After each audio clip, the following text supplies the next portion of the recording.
بلند آواز سے نعرہ تکبیر، نعرہ رسالت، فیضان علم کانفرنس، آمد آل رسول، آمد آل رسول، حضرت سید شاہ الحاج ڈاکٹر ناہید احمد صاحب قبلہ، سجادہ نشین خانقاہ حیدریہ، نعرہ تکبیر، نعرہ رسالت، آمد اولاد رسول، مسلک اعلیٰ حضرت، فیضان علم کانفرنس۔ سبحان اللہ۔ ایک کرسی لے کر کے آ جائیں، کرسی لے لیں، ایک کرسی سنگل دو۔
سبحان اللہ۔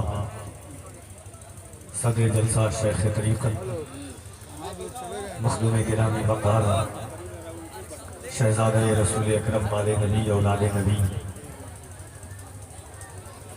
جماعت اہل سنت کی اقتدار ممتاز شخصیت سیدی آقائی مولائی مخدوم گرامی وقار حضرت سید شاہ الحاج ڈاکٹر ناہید احمد صاحب قبلہ حیدر آدمی، صاحب سجادہ خانقاہ حیدریہ کی ذات میں بڑے نور پر جلوہ گر ہے، اور ساتھ ہی ساتھ قاضی سارن حضرت علامہ مولانا مفتی ولی اللہ صاحب قبلہ، حضرت علامہ مفتی رجب علی صاحب قبلہ، دیگر ارباب علم و دانش کا ایک عظیم نورانی قافلہ ہے۔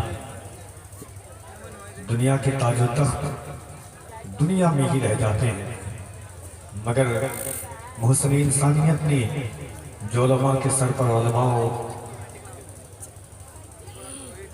ان پاکیزہ شخصیات کے سر پر جو تاج رکھا ہے، یقیناً وہ تاج سارے تاجوں سے افضل ہے۔ وہی دلیر یقیناً دلیر ہوتا ہے، وہی دلیر یقیناً دلیر ہوتا ہے کہ جس کے آگے زبردست زیر ہوتا ہے۔ زمانے والوں محمد کا خاندان ہے یہ، انگوٹھا چوستا بچہ بھی شیر ہوتا ہے۔ زمانے والوں محمد کا خاندان ہے یہ، انگوٹھا چوستا بچہ بھی شیر ہوتا ہے۔ نماز باقی ہے اب بھی اذان باقی ہے، انہی کے دم سے شریعت میں جان باقی ہے۔ علی کے نام کی تسبیح پڑھتا رہتا ہوں، یہی سبب ہے جو میری زبان باقی ہے۔ غریب خانے میں آتے ہیں کربلا کے امیر، یہی وجہ ہے جو میرا مکان باقی ہے۔ اور اگر ہو پھر کوئی کرب و بلا تو ملال مت کرنا، میرے نبی کا بھی خاندان باقی ہے۔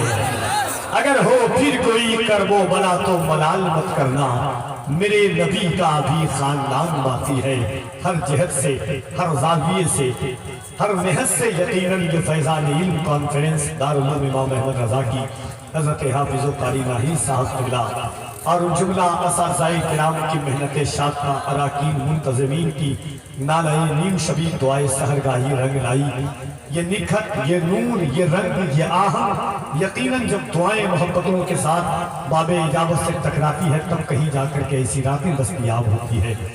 جلسے ہرڈنگ ہوتے ہیں، کانفرنس سے ہرڈنگ ہوتی ہے، ہر شاہراہ پر ہوتی ہے، مگر یہ روحانی محفل جو روح کے ساتھ روحانیت میں داخل ہو چکی ہے، کیفیت اب کیفیات میں تبدیل ہونے والی ہے، کیونکہ منبر پر نبی کے بیٹے کی آمد ہو چکی ہے، جن کے قلم کی برکتیں بن کر زمین پر خانقاہوں کا وجود عطا فرما دیتا ہے، جن کی دعائیں جب ہوتی ہیں تو اللہ بے اولادوں کو اولاد عطا فرما دیتا ہے. یہی وہ شخصیات ہیں جن کے بارے میں قرآن نے کہا لا اسألکم علیہ اجرا الا المودۃ فی القربی. یہی وہ ذات ہیں جن کے بارے میں کائنات کے تاجدار صلی اللہ علیہ وآلہ وسلم نے فرمایا مات حب آل محمد مات شہیدا مات بغض آل محمد مات کافرا.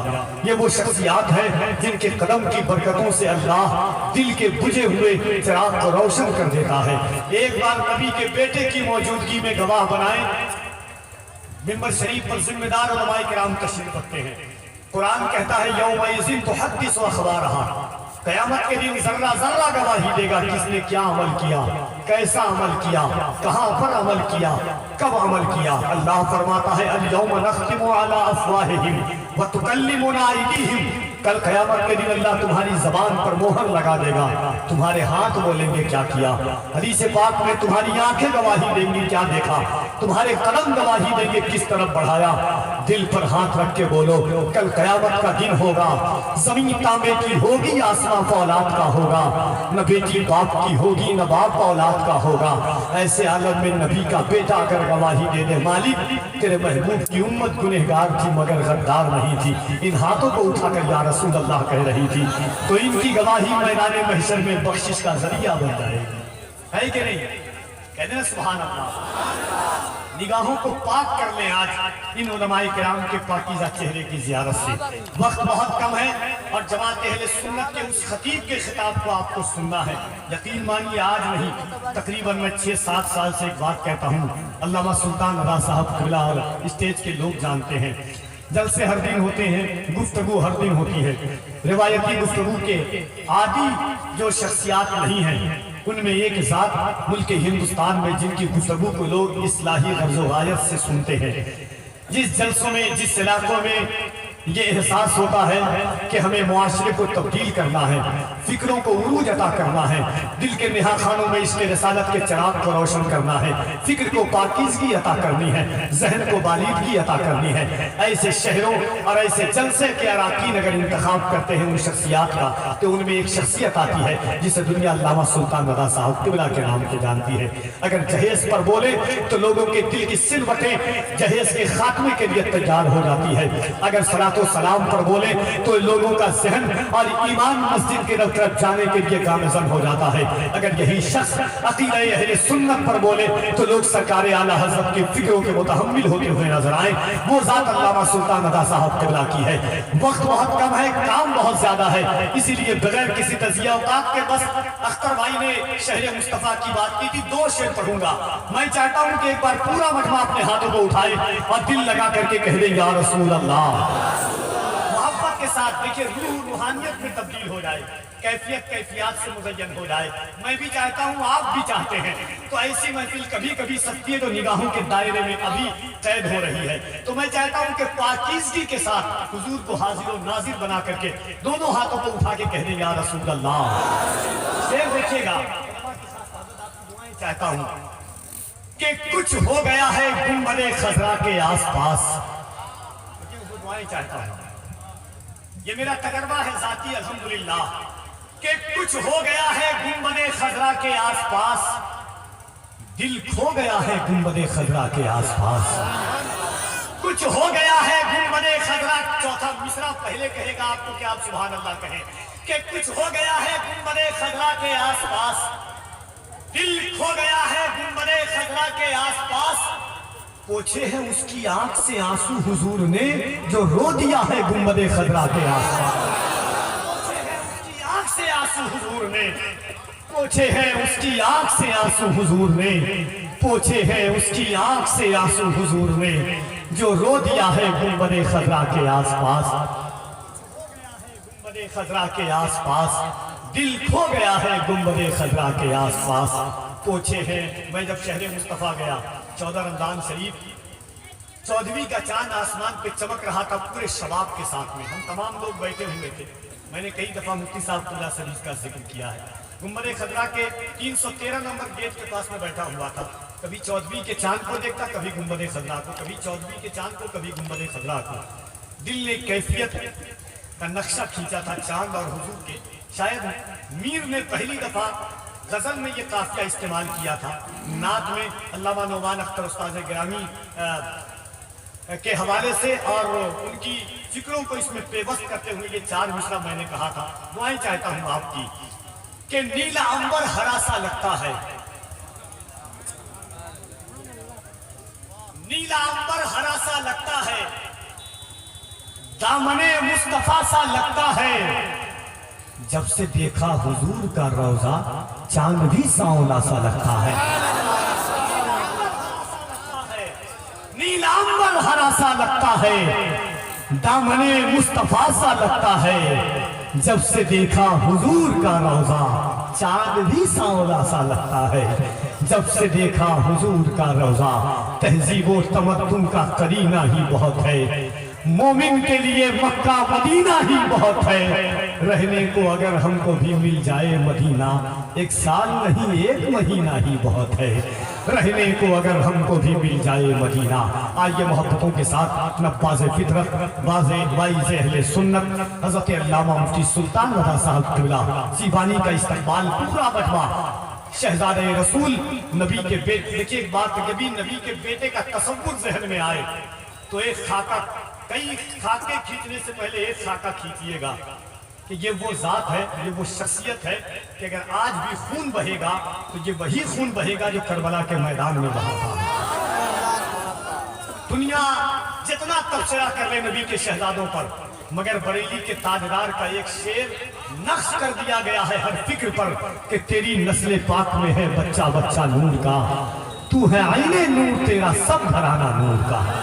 آج یہ محبتوں کے ساتھ پورا مجمع ہاتھوں کو اٹھائے، محبت کے ساتھ جسے مدینہ جانا ہے نبی کے بیٹے کا وسیلہ مانگ لے اور حضور سے فیضان علم کی خیرات لیتے ہوئے بارگاہ رسول میں عرضی لگائے۔ دونوں ہاتھوں کو اٹھائیے محبت کے ساتھ، ایمانداری کے ساتھ میں، دکھانے کے لیے نہیں۔ کفیل عنبر دیکھے نہ دیکھے مدینے سے مصطفیٰ ضرور دیکھ رہے ہیں، ہم خالق اکبر کا کرم دیکھ رہے ہیں، افلاک پہ آقا کے قدم دیکھ رہے ہیں، ہم دیکھ نہیں پاتے ہیں سرکار امم کو، ہم سب کو مگر شاہ امم دیکھ رہے ہیں۔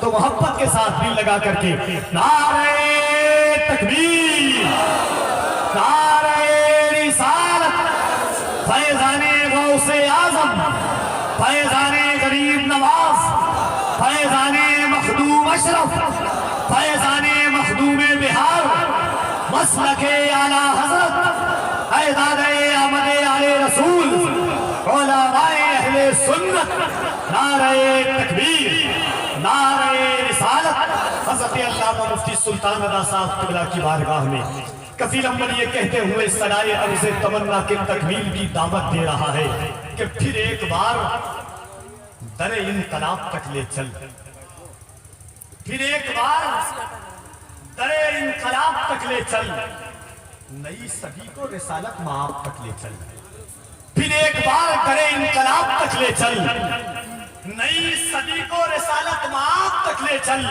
تجھے جہاں کا واحد نظام کیا دے گا، اٹھ اپنے آپ کو ام الکتاب تک لے چل۔